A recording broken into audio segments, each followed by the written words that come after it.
Bonsoir mesdames et messieurs, bienvenue à cette grande édition du journal sur Mondico Télévision. Les sommaires.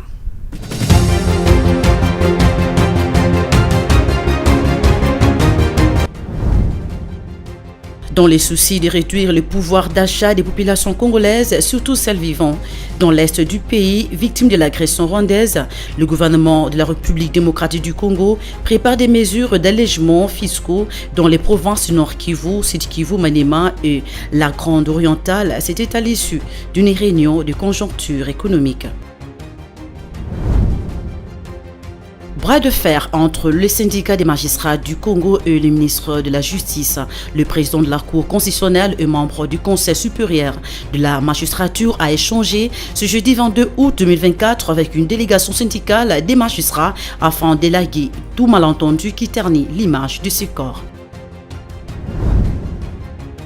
28 autres corps ont été repêchés et inhumés mercredi dans la soirée dans le territoire de Koutou, province du Maïndomé, et 128 rescapés sur les 300 passagers ont été enregistrés après le naufrage de l'embarcation HB Jésus-Christ dans la nuit du dimanche à lundi 19 août à Koutou en provenance d'Oshui. Plusieurs corps restent jusqu'à présent introuvables et les équipes sont toujours à pied d'œuvre pour la recherche.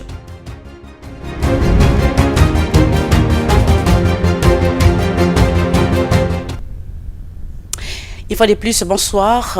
Le gouvernement de la République démocratique du Congo prépare des mesures d'allègement fiscaux et autres facilités à accorder aux entreprises et populations se trouvant dans les provinces de l'Est du pays qui sont victimes de l'agression rwandaise.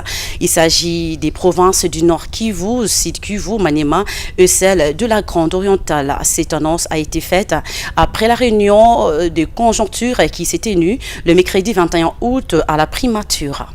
Regardez. Lors de la réunion du comité de conjoncture économique tenue le mercredi 21 août 2024 présidée par la première ministre Judith Suminwa, le gouvernement de la République démocratique du Congo a étudié les possibilités d'élargir les mesures d'allègement fiscaux aux opérateurs économiques des provinces affectées par la guerre et l'instabilité. Cette initiative vise à soutenir les entreprises et les populations des régions du Nord et Sud Kivu, de Maniema et de la Grande Orientale, confrontées à des sérieux défis économiques. Faisant les comptes rendus de cette réunion, le vice-premier ministre, ministre de l'économie nationale, Daniel Mukoko Samba, a indiqué que ces allègements fiscaux, qui incluent la suspension des missions de contrôle et la surséance des recouvrements forcés, devraient offrir un répit aux entreprises directement touchées par ces difficultés. Les mesures qui ont été envisagées pour soutenir les opérateurs économiques dans les régions en proie à la guerre et à l'instabilité. Il s'agit ici plus particulièrement des provinces du Nord Kivu, du Sud Kivu, du Maniema ainsi que de l'ex-province orientale, disons la Grande Orientale. Le ministre des Finances a restitué au comité les conclusions de la commission tarifaire qui s'est réunie à la demande de son Excellence Madame la Première ministre, et cela pour mettre en pratique une instruction du président de la République qui a voulu que le gouvernement apporte certains allègements et d'autres facilités en faveur des opérateurs économiques mais aussi des populations dans cette partie du pays. À en croire le comité de conjoncture, l'exécution du reste du budget de cette année, le gouvernement congolais va privilégier les dépenses dans les secteurs prioritaires pour toucher directement les conditions de vie de la population, surtout dans les zones rurales. La manière dont le gouvernement va exécuter le budget d'investissement pour le restant de l'année, le comité de conjoncture économique a identifié les programmes prioritaires qui devraient bénéficier de décaissements dans les meilleurs délais possibles. Il s'agit plus particulièrement du programme PEDEL 145 territoires, du programme de développement rural qui touche bien sûr aux routes de desserte agricole, à l'hydraulique rurale et à d'autres activités qui sont nécessaires pour la promotion de la production agricole dans les milieux ruraux. Et il s'agit également du programme,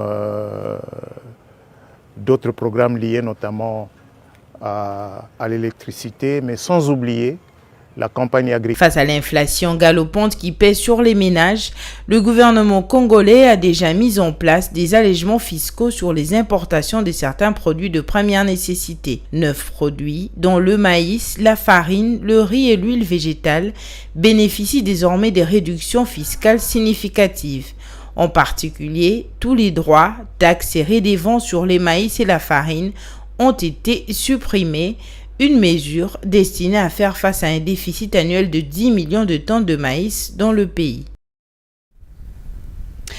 En sécurité, le gouvernement congolais veut mettre fin à la circulation illégale d'armes légères et des petits calibres en République démocratique du Congo. C'est dans cet objectif que le vice-premier ministre de l'Intérieur, Sécurité, Décentralisation et Affaires coutumières a lancé le mercredi 21 août 2024 l'opération de marquage d'armes légères et des petits calibres à Kolwezi, dans la province du Lualaba, au sud-ouest de la République démocratique du Congo. Pour réaliser cette opération, le gouvernement a dans un premier temps acquis 10 machines pour marquer ses armes. Image commentaire. C'est sous le regard attentif du vice-premier ministre, ministre de l'Intérieur, Sécurité, Décentralisation et Affaires coutumières que les premières armes ont été marquées le mercredi 21 août au stade Manika de Kolwezi, dans la province du Lualaba, au sud-est de la RDC.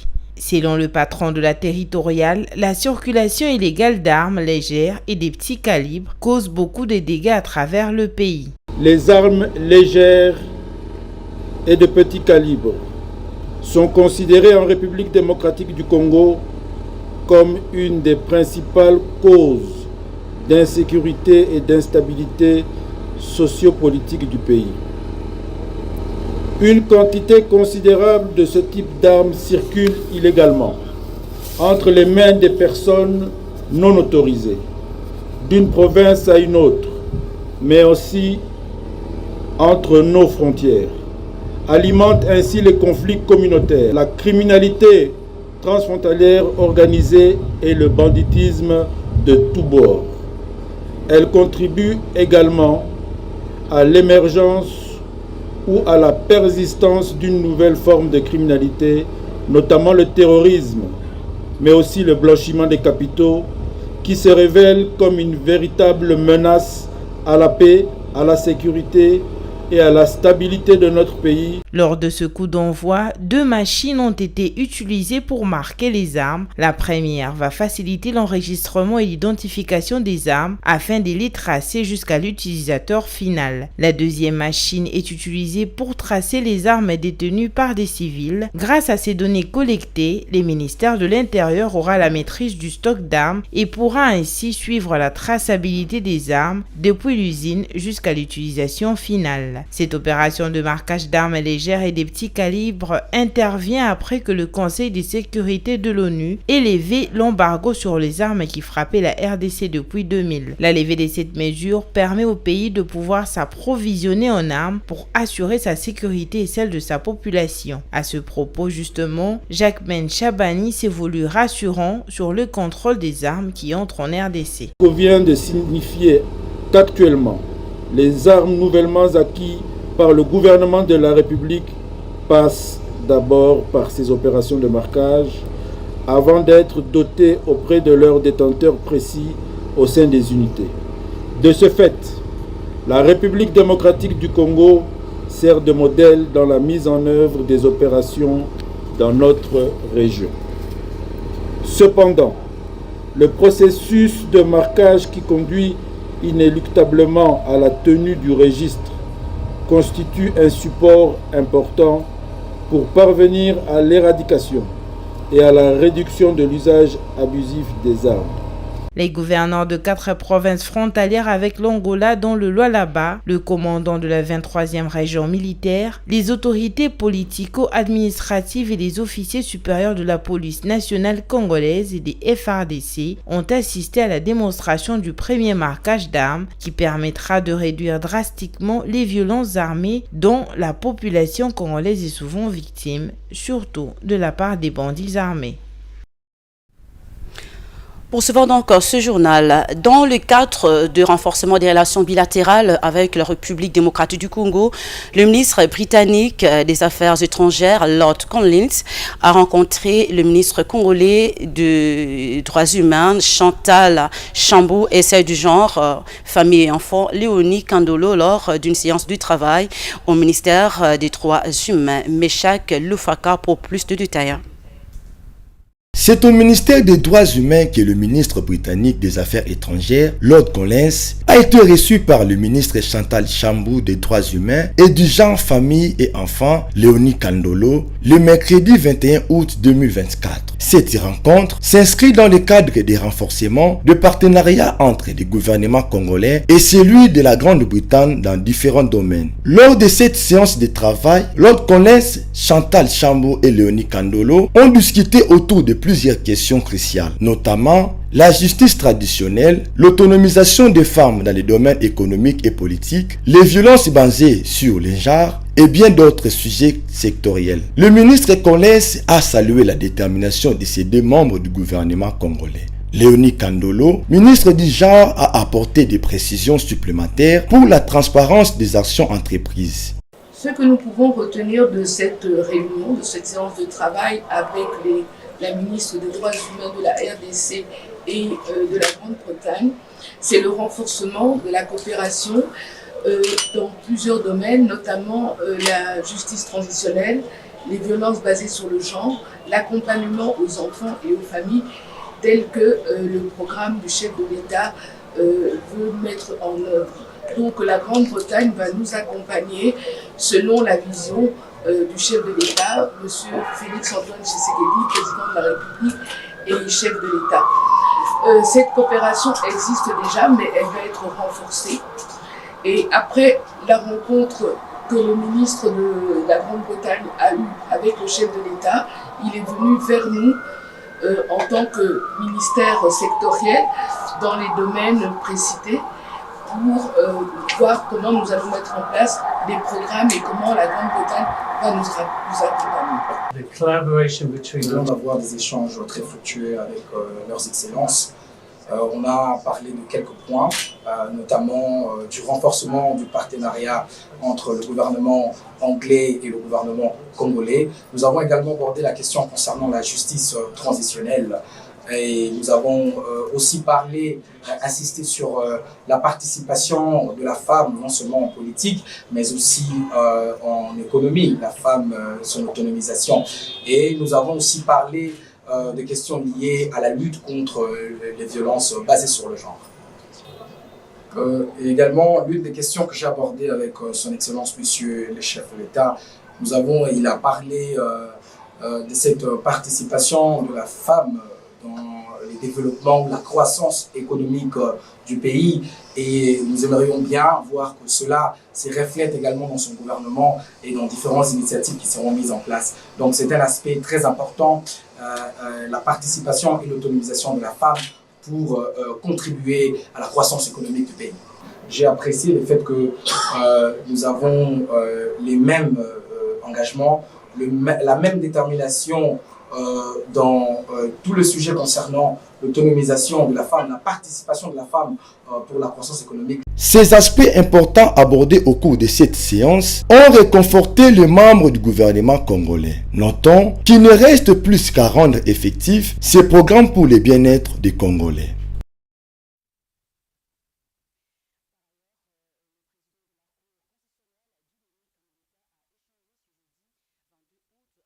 Avec la délégation du syndicat national des magistrats du Congo. Il leur a exhorté de se démarquer dans leurs actions syndicales, puis qu'étant de tous des hommes d'État. Ceci fait suite à l'image qui se dégage actuellement dans l'opinion concernant le bras de fer entre le SINAMAC et le ministre de tutelle. Suivez ici les propos du président de la Cour constitutionnelle, Dieudonné Kamoulita. Ce qui fait que votre action syndicale doit se démarquer, doit montrer réellement que dans votre ou dans vos revendications, vous tenez compte du fait que vous êtes des hommes et des femmes d'État. L'opinion qui se dégage maintenant, parce qu'on est appelé de toutes parts, je prends le langage de la rue, il y a un bras de fer entre les magistrats et le ministre d'État, ministre de la Justice. Et cette image-là ne peut pas être acceptée. J'espère que tous nous sommes d'accord. N'est-ce pas, collègues?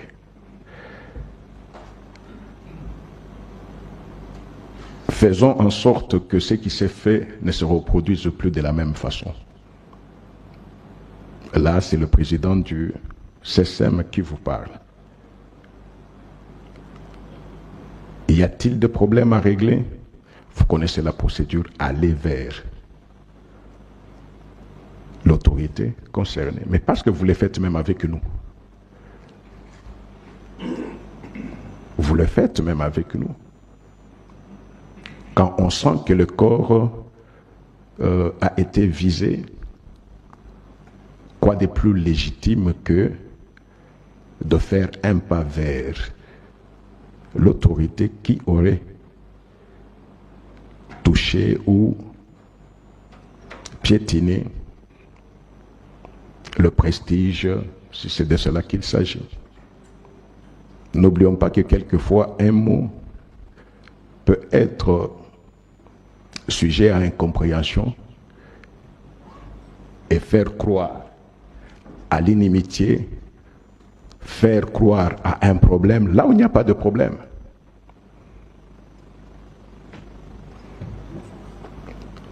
Ce que je voulais aussi vous dire est que, en tant que magistrat, même syndicaliste, abstenez-vous. Saisi par le collectif des avocats autour des tortures qu'a subi Maître Fadi Kabwende, avocat près le barreau de Olomami, de la part des hommes du général Jean-Claude Kifoire, le ministre d'État en charge de la justice, Constant Moutamba, a annoncé que le général Kifoire, commandant du centre militaire de Kamina, fait déjà objet de poursuites pénales devant l'auditorat général des forces armées de la République démocratique du Congo pour torture et traitement inhumain et dégradant contre un avocat. Image commentaire. Après avoir vu dans une vidéo devenue virale sur les réseaux sociaux un avocat être torturé et agressé par les hommes d'un officier de l'armée, la corporation des avocats ont déposé plainte à l'auditorat général près la haute cour militaire contre le général Jean-Claude Kifoire pour avoir maltraité un avocat du barreau de Olomami. Au sortir, un membre du collectif des avocats est monté au créneau pour dénoncer cette énième torture dont sont victimes les hommes en toge noire à travers la République. Nous venons de déposer la dénonciation auprès de l'auditeur général. Nous sortons de là, il nous a reçus et la procédure est ouverte. Nous sollicitons de tous les confrères à travers toutes les provinces de ne pas considérer qu'il s'agit d'un avocat qu'on a agressé, mais de la corporation qui est en danger. Et de se réunir, de s'unir également pour faire la même chose en allant auprès du gouverneur pour déposer leur mémo de protestation. L'avocat, c'est lui le défenseur des faibles. Il est le défenseur des militaires, des ministres et même du chef de l'État. Aujourd'hui, on l'a considéré comme un vaurien. On l'a traîné dans des conditions ignobles par un général qui a réussi même à tirer alors qu'il avait déjà logé la balle pour l'achever. Vous avez vu, ce sont des images virales qui sont prises d'une manière brute et sur le champ. Après l'auditorat, ses avocats sont allés déposer un mémo auprès du ministre d'État en charge de la justice, Constant Moutamba, qui, lui aussi, a haussé le ton. Aussitôt que j'ai reçu cette vidéo, j'ai versé mes larmes. Vraiment. Et j'ai immédiatement appelé l'auditeur général des FARDC pour ouvrir immédiatement des poursuites contre le général qui s'est substitué pratiquement à la justice, qui s'est transformé en chef de guerre contre un avocat pour pouvoir humilier tout un corps. C'est le corps qui a été touché. Voilà. Vraiment. Exactement. Et que, avec la réunion que nous aurons ensemble, je pense que la procédure va s'accélérer. Il a été demandé à la victime de se faire examiner dans un centre hospitalier et de verser le résultat dans le dossier pour de poursuites contre le général Jean-Claude Kifoua, commandant du centre militaire de Kamina, dans la province du Olomami. Changeons des chapitres. Les inspecteurs et contrôleurs du travail sont, depuis ce mercredi 21 août, devant la primature pour un sit-in de 3 jours afin de faire entendre leur voix auprès des autorités congolaises qui, selon eux, font sourde d'oreilles devant leurs revendications. Ces inspecteurs recrutés depuis octobre 2023 par le gouvernement à travers un concours organisé par le ministère de la fonction publique et de l'emploi n'ont jusqu'à ce jour pas encore touché à leur salaire ainsi qu'à leur prime. Ils ont pris l'option de passer une nuit à la Belle Étoile pour faire entendre leur voix. Les détails. Nous sommes les inspecteurs et contrôleurs du travail. Nous avons été recrutés par le gouvernement congolais. Ça fait aujourd'hui 11 mois. Nous ne sommes ni rémunérés en prime, ni rémunérés en salaire. Toutes les promesses qui nous ont été faites n'ont pas trouvé gain de cause jusqu'à présent. C'est comme ça que nous sommes venus manifester. Et cette manifestation s'inscrit dans le cadre d'un sit-in. C'est-à-dire que nous allons faire 3 jours ici, 3 nuits. Nous n'allons rentrer à la maison qu'après la prise en charge.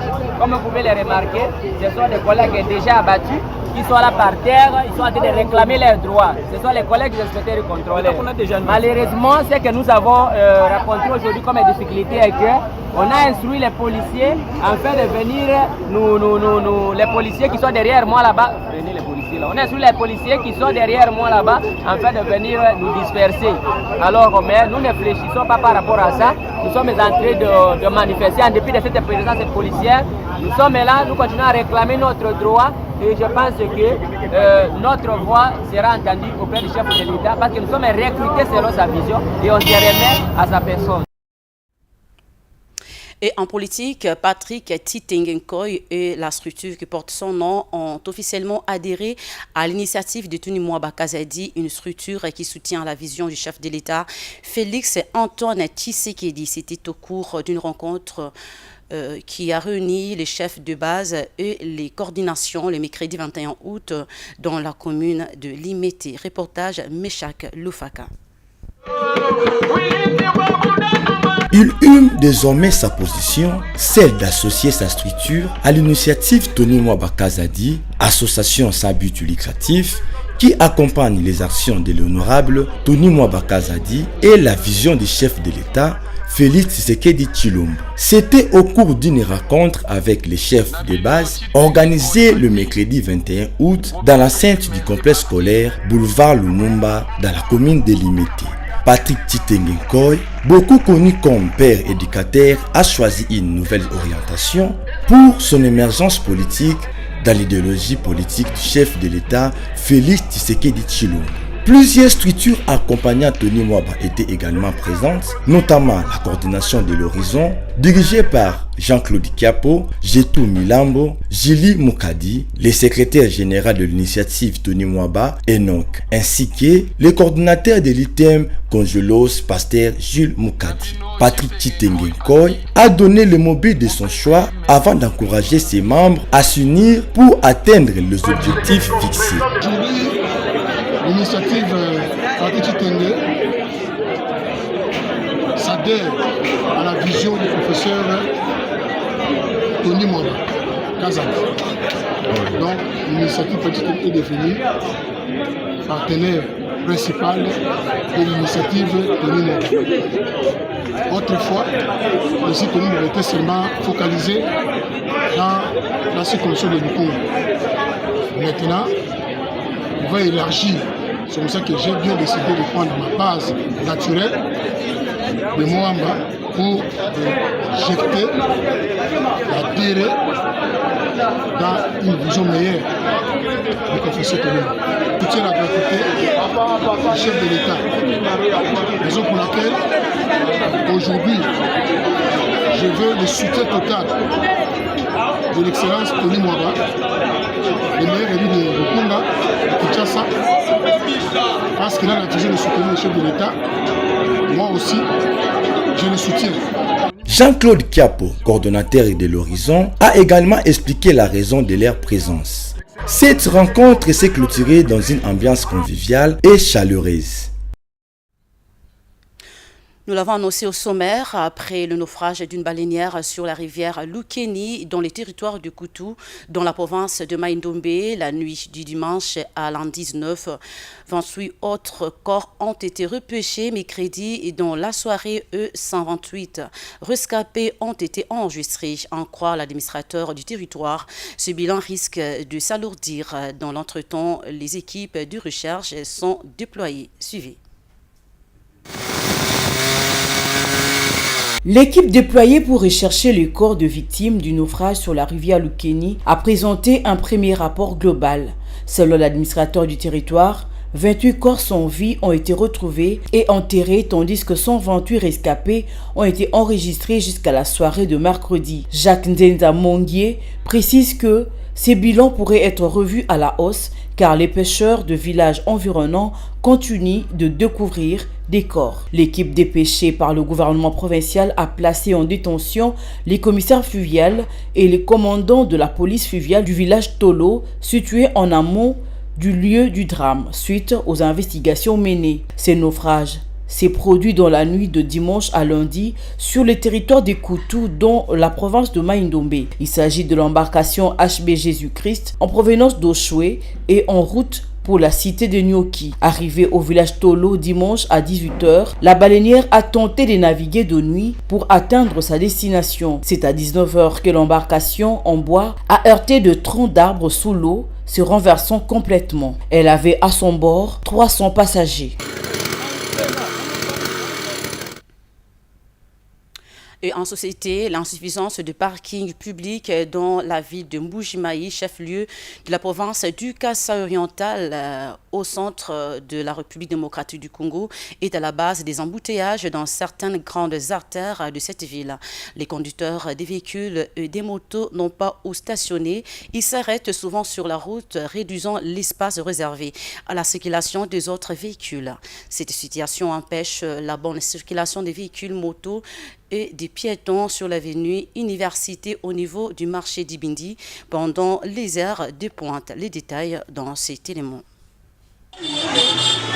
La journée, il n'est pas aisé de circuler dans certaines grandes artères de la ville de Mbujimayi, au centre de la RDC. Les routes sont souvent bouchées aux heures de pointe jusqu'à bloquer la circulation pendant plusieurs heures. Sur l'avenue Université vers le marché Bakwadianga, véhicules, motos et piétons se bousculent pour se frayer un passage. La cause principale, c'est le mauvais stationnement des véhicules et motos qui s'arrêtent parfois au milieu de la route, empêchant les autres de passer. dépassés. Certains conducteurs de taxi sont inquiets de cette situation qui les empêche de bien circuler. Les mêmes chauffeurs décrivent la pression de certains services publics qui les obligent à quitter la voie publique pour stationner dans les parcelles résidentielles au bord de cette grande route. Cette délocalisation brusque de parking pénalise les conducteurs des véhicules qui se plaignent de ne pas trouver des clients facilement. L'autorité urbaine de Mbuji-Mayi a à ce sujet avoué que son entité compte plus de 3 parkings publics, ce qui est insuffisant au regard du nombre croissant des véhicules et mototaxis qui circulent dans cette ville.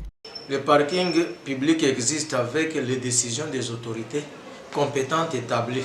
Néanmoins, tout ce qu'on peut signaler est qu'il y a d'autres parkings qu'on peut créer pour besoin de cause au nom du principe économique, la satisfaction d'un besoin crée un autre.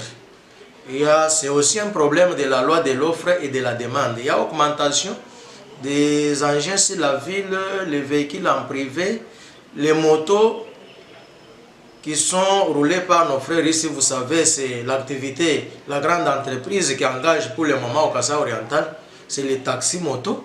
Là, nous sommes en train de raisonner sur les cas, mais vous dire qu'il n'y a pas de parking public, là, je ne saurais pas vous le dire parce qu'il y a des parkings que nous connaissons. Pour essayer de réduire les embouteillages et mettre fin au désordre qui a pris place dans les routes de Mbuji-Mayi, le maire de cette ville a affirmé qu'il existe déjà un projet de création d'autres parkings des véhicules et surtout pour les mototaxis. Ce projet sera réalisé après les travaux de réhabilitation de la voirie urbaine qui sont en cours. On a désigné un endroit où on doit créer les parkings pour les motards, surtout sur l'avenue Mama Yembo. Je sais que vous êtes en train de faire allusion à l'engouement qui se retrouve sur cette avenue-là, y compris l'avenue Kalonji.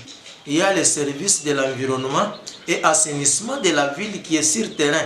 Hier, là, si tu étais sur l'avenue Kalonji, précisément au niveau des marchés Kanyanya, c'est là où il y a eu trop d'engouement, et l'avenue de l'université, précisément au niveau de Kinbondo, descendant vers Mbouimoulom, vous trouverez que les services sont en route. Même maintenant, si vous descendez, vous trouverez qu'on est en train de mettre de l'ordre parce que nous avons l'obligation de protéger cette population contre les accidents et autres dangers qui peuvent parvenir. Face à cette problématique de mauvais stationnement qui engendre des embouteillages chroniques, les habitants de Mbuji-Mayi souhaitent que les autorités urbaines prennent leurs responsabilités pour mettre fin à ce calvaire. Il est urgent de trouver des solutions durables pour redonner fluidité et sécurité à la circulation routière afin de faciliter le déplacement des personnes dans les bonnes conditions dans tous les coins de la ville de Mbuji-Mayi.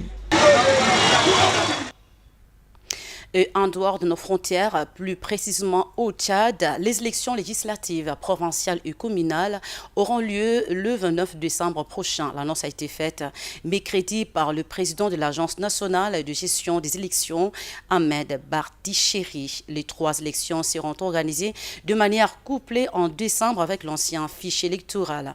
Pour cause, le manque de moyens matériels et financiers, a indiqué le président de l'agence, Merveille Louabéa, pour les détails. Les 3 élections seront organisées de manière couplée en décembre avec l'ancien fichier électoral. Pour cause, le manque de moyens matériels et financiers, a indiqué le président de l'agence. Pour ces élections, le calendrier est déjà bien défini. Le dépôt des candidatures auront lieu du 19 au 28 octobre et le résultat définitif sera connu le 3 février 2025. La série des élections à venir revêt une importance capitale car elle permet de tourner définitivement la page de la transition, a souligné le responsable de l'agence. Les dernières élections législatives du Tchad remontent à février 2011. L'Assemblée nationale devait être renouvelée en 2015 avant que sa composition ne soit prolongée pour une loi constitutionnelle et l'échéance électorale repoussée en raison de la menace djihadiste, puis les difficultés financières et de l'épidémie de coronavirus et enfin la période de transition. Le Parlement de transition, le Conseil national de la transition, composé de 93 membres, avait été désigné par décret présidentiel en décembre 2021. Des lois organiques portant sur la composition du Parlement et les découpages électoraux ont été promulgués mi-août. C'est tout pour ce journal. Place au rappel des titres.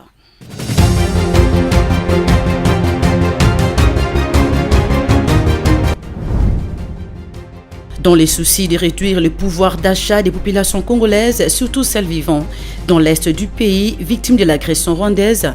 Le gouvernement de la République démocratique du Congo prépare des mesures d'allègement fiscaux dans les provinces du Nord Kivu, Sud Kivu, Maniema et la Grande Orientale. C'était à l'issue d'une réunion de conjoncture économique.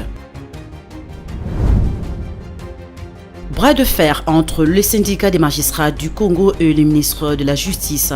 Le président de la Cour constitutionnelle et membre du Conseil supérieur de la magistrature a échangé ce jeudi 22 août 2024 avec une délégation syndicale des magistrats afin d'élaguer tout malentendu qui ternit l'image de ce corps.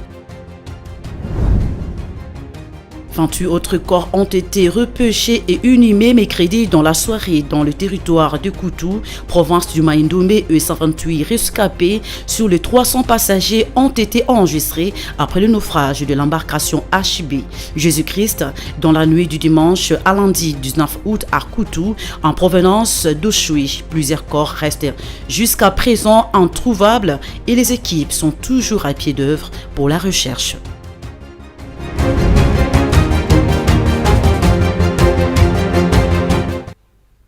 Merci d'avoir suivi ce journal. Bonne suite du programme sur Mandiko Télévision. Au revoir.